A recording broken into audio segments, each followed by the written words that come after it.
Be quiet, my mom podcast about coin. Get your ish together.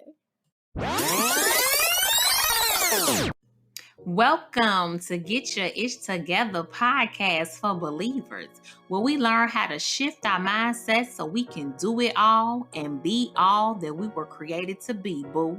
I'm your dopest hostess with the mostest, DeLisa New Williams here. Come follow me each week on this journey of ish, inner self-healing, that is, where freedom awaits, purpose is calling your name, and destiny lies ahead. It's time to be free, y'all. Are you ready? Because the future you is waiting.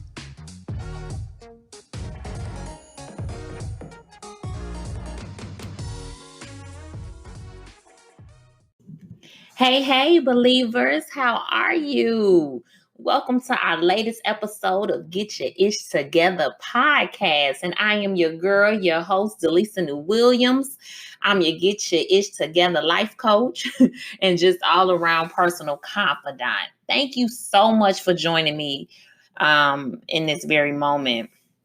You know, this is a really, I don't want to say tough podcast, but it's a very transparent one. You know, anytime I talk about, my kids or my family or whatever, it's a little bit deep.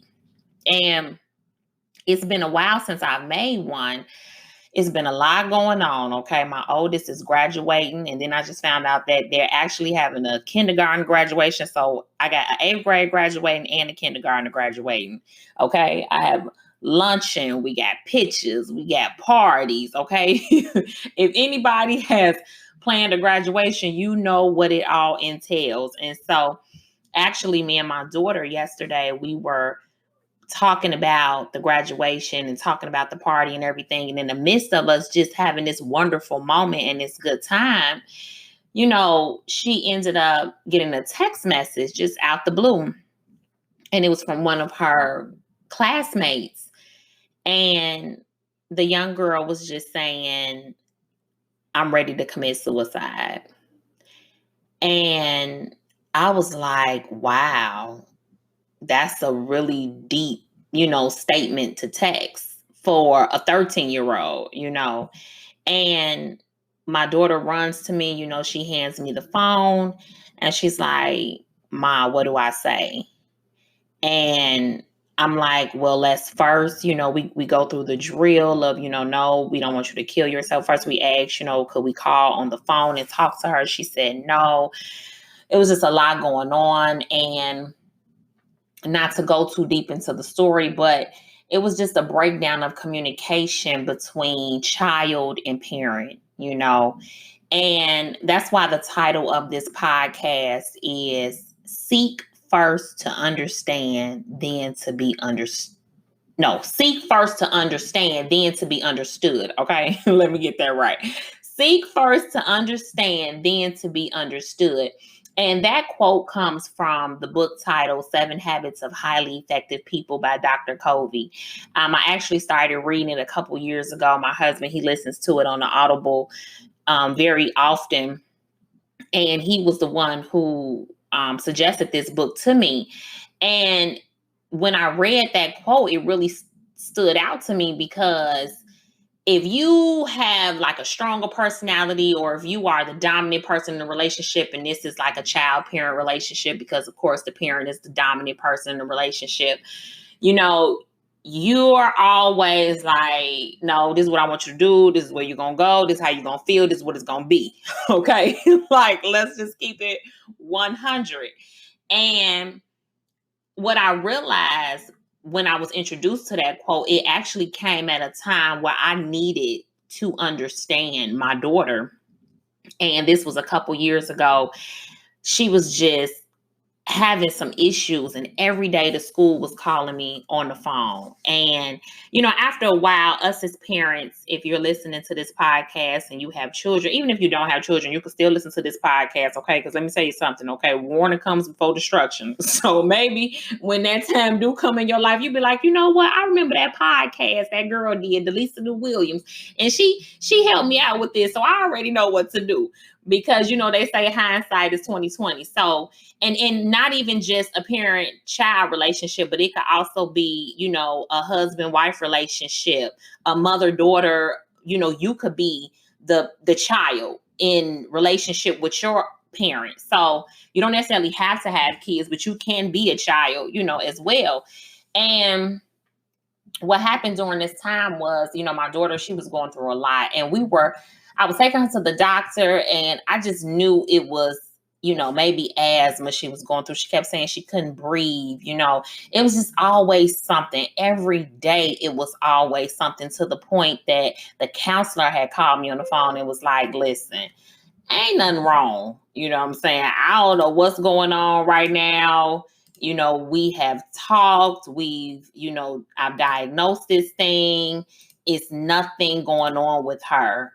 And I just think that, maybe Morgan needs to go see a counselor. And I'm like, hold on. I don't know what you're talking about. Ain't nothing wrong with this girl. This girl got an iPhone. She got her room. She get whatever she wants. She got Ugg boots. She got on TV. These are good things. Because, when you was growing up, you might not have your own TV in your room, especially with some cable. So now I'm like, girl, you got Netflix.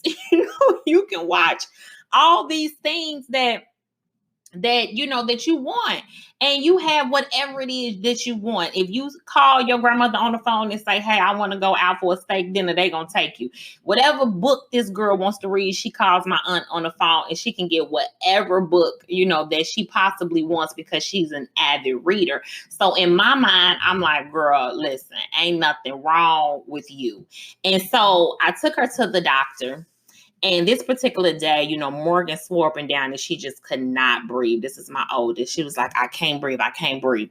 And so they did the breathing test, and the doctor looked at her, and, he looked at me and was like, Mom, there's nothing wrong with her lungs. She does not have asthma. And the reason why I thought she had asthma is because I had asthma as a little girl. My mother has asthma. My grandmother has asthma. So like I'm saying, us as parents, you'll start to figure this thing out yourself. Like I said, we'll try to understand it from our perspective instead of seeking, the person out and trying to understand them. So I needed to do what made sense to me. And what made sense to me was, if you say you can't breathe, clearly something going on with your lungs. We need to go get your asthma pump, get this albuterol, get it in your system. Let's keep it moving.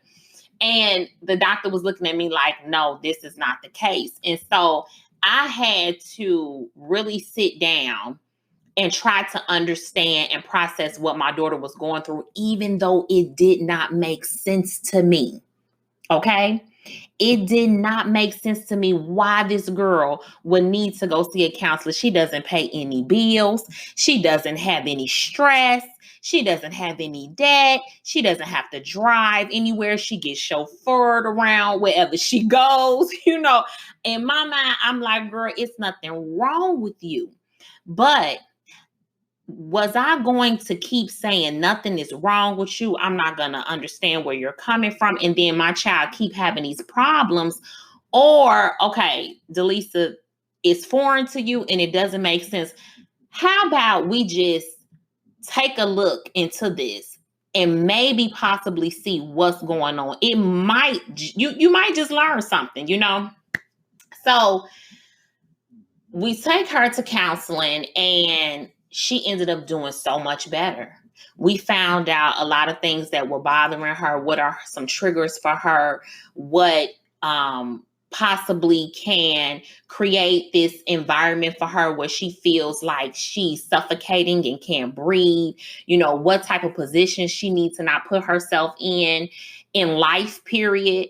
Or, what stresses her out to the point that, she feels like she has to go run to the corner and breathe in a bag, So during the process, and we went to counseling for over several months, she learned breathing exercises. She learned how to pray more. She built her relationship with the Lord, but then she also learned about her triggers. And what it taught me was DeLisa, you do not know everything. Yes, you were a child. Yes, you were 13, but you were a different 13 than the 13-year-olds that are out here today. They are struggling with so much more than I could have ever possibly, struggled with. I think the most I struggled with was liking a boy and maybe getting caught talking on the phone past 10 o'clock when my curfew, was like 9.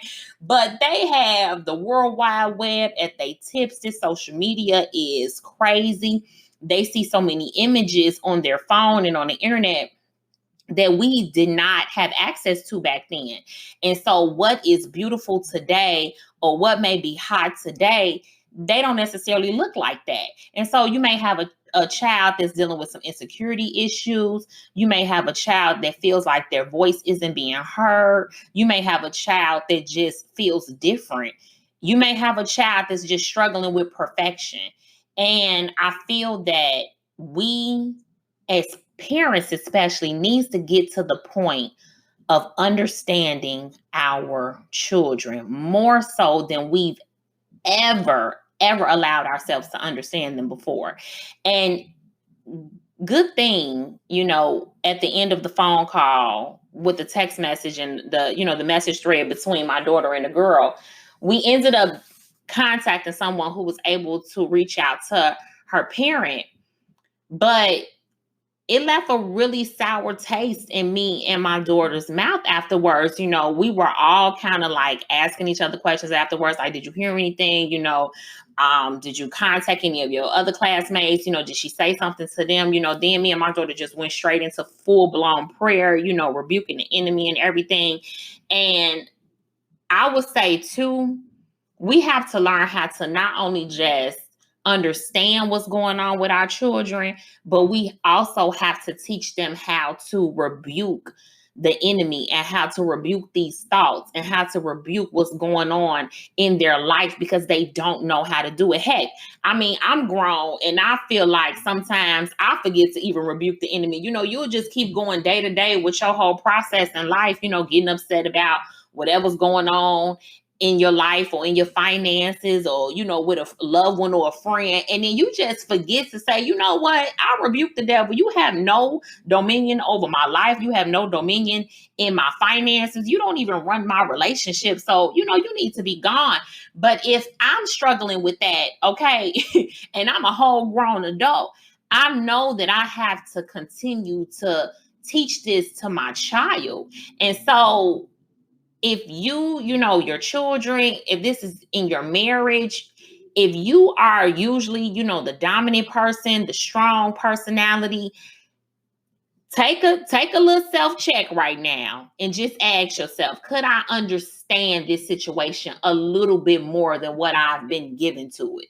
I've probably been given maybe 25% of little understanding to it, and I need to just go to full throttle and give it 100%.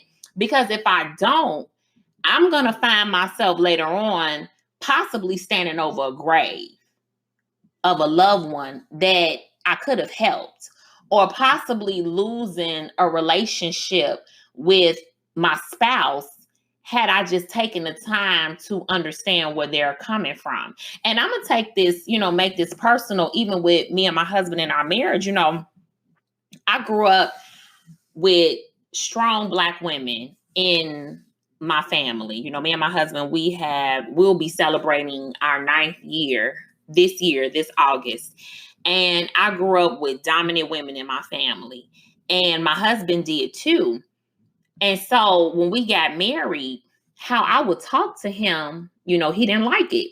Now, to me, the way I was talking to him seemed absolutely normal. It's like, this is the way I was raised. My grandmother talked to us like this. Like, this is love. I may throw a little sharp shoot up in there every now and again, but hey, I love you, right? Don't you know that? And my husband was like, no. And it wasn't until we went to counseling, okay? And don't be afraid of counseling, okay? But it wasn't until we went to counseling that I was told from the counselor that I was verbally abusing him. And I was like, girl, bye. Nah, when people get to saying abuse, you start thinking the lashes and whips. I started seeing the Passion of Christ when Jesus was on the cross. So, they hit his back with the whip and the skin came up. Like, that's abuse. You are not about to say that my words are verbally abusing him. How? When I grew up like this, if that's the case, I've been verbally abused my whole life. But guess what, DeLisa? You probably were. You just learned to just take it, put it on your back and keep it moving. But no, was that healthy? Absolutely not. And so sometimes we have to get into a place of even accepting some truths. And that's the problem where the understanding come in. We can't really understand because we don't want to accept truth. And for me, even with my oldest, accepting and understanding that she was suffering from anxiety meant that I had to uncover some truths that maybe everything wasn't so perfect according to her. To me, it seemed perfect for her. She had everything. She go to a good school. She got friends. You dance, you act, you're doing everything. But from her eyes, I needed to accept that was not her truth for her. She was struggling in some areas in her life. And whether or not it made sense to me or not had nothing to do with her perspective in how she felt. And that's what I realized in my counseling session with my husband. Regardless of how I felt, regardless if I felt like the words I was using or how I was using it wasn't even that bad, the person that I'm in relationship with, the person I'm trying to be with forever and be great and do phenomenal things is telling me that this is how they feel. Well, then whether or not I agree with it, I got to change some things. I had to get my ish together, okay? And realize that you just accepted this type of, verbal communication because it was all you knew. But that didn't mean that it was right, DeLisa. And so now you're entering into this relationship with this man who's like, listen, I ain't grew up with you your whole life, and that ain't love to me. And then I get the cosign from the doctor, the counselor, that's like, no, DeLisa, that's not okay. Now I got to open up my eyes. Could I have said, hey, you're going to stay in this, you're going to accept this, this is how it's going to be? Or am I going to seek first to understand, then to be understood? And I had to understand that, yes, what I was saying to my husband was 100% true. But the way that it was being delivered to him and the way I was seasoning with some extra hot sauce and jerk sauce on it, it was very spicy. It was some spicy words, y'all. He was like, this is not for me.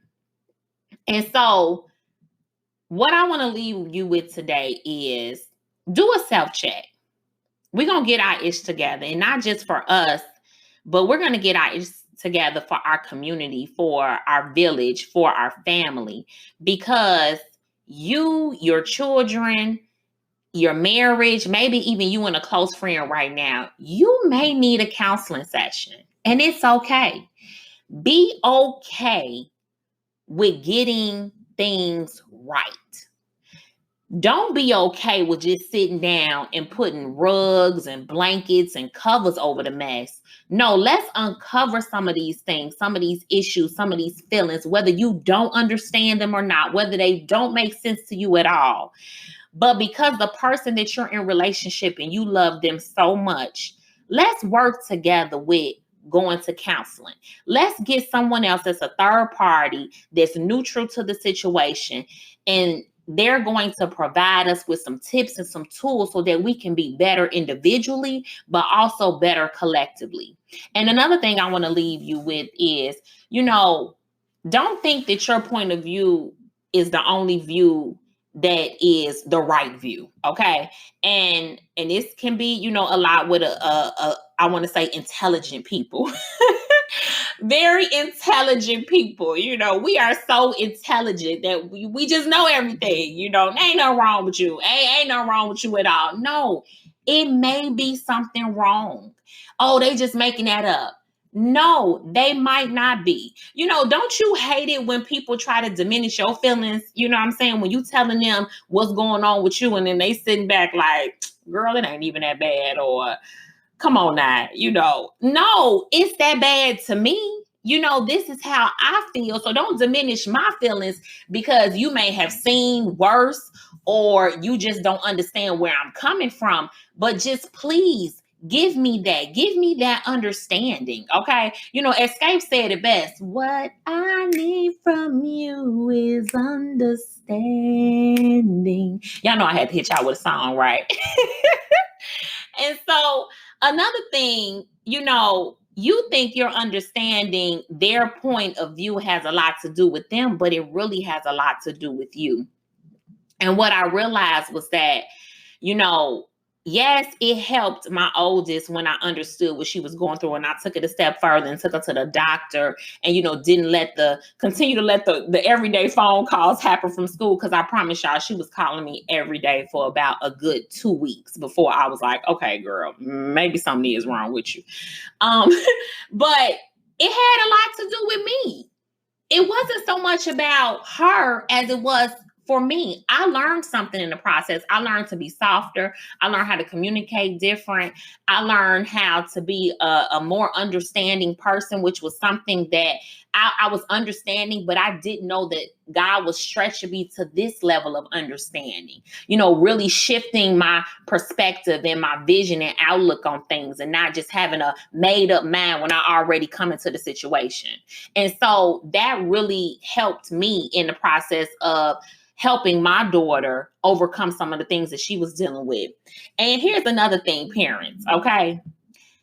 Your children can teach you something about life if you just let them, okay?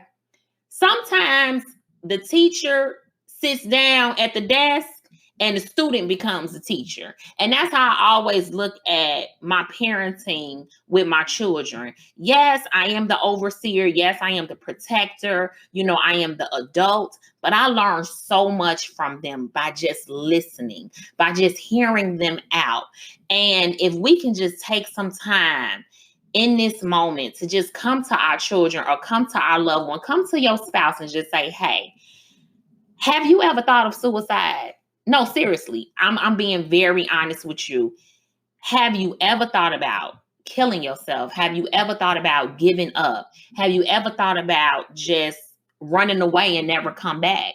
Because if so, we need to take some time and kind of dissect that. I want to know what was going on with you at the time. Have you felt like that recently? Do you think that you need some counseling? Do you want me to pray with you right now? There's so many things that you can do for a person when you just come to them and you're really genuinely asking, how are you? What's going on? Do you feel like giving up? When you ask those questions and you're coming to someone like that, they will open up to you. They know that they have your ear, and you might just be the person that they're waiting on to come to them with an answer because they don't have one. So on this episode, I pray that it truly blesses you and that we can get our ish together and live in a moment where we can seek first to understand what people are going through, how they're feeling, what they're doing and what they're not doing, and not judging them by their actions. Because we can judge people a lot by what they're doing or what they're not doing. Oh, well, they're not doing this, so I could tell. No, they might be in a place right now. So let's seek first to understand, and then we can be understood. Oh, okay. Because see, once they see that they got your ear and you've given them your heart, now you can come with the lesson. Now you can come with the advice. Now you can come with some words of wisdom and encouragement that they just might listen to because now you've got their ear and showed them that you understand. So I truly pray, listeners, that this podcast has blessed you on today. Take some time out, enjoy, each other. Don't let situations and different circumstances separate us because life is just too short.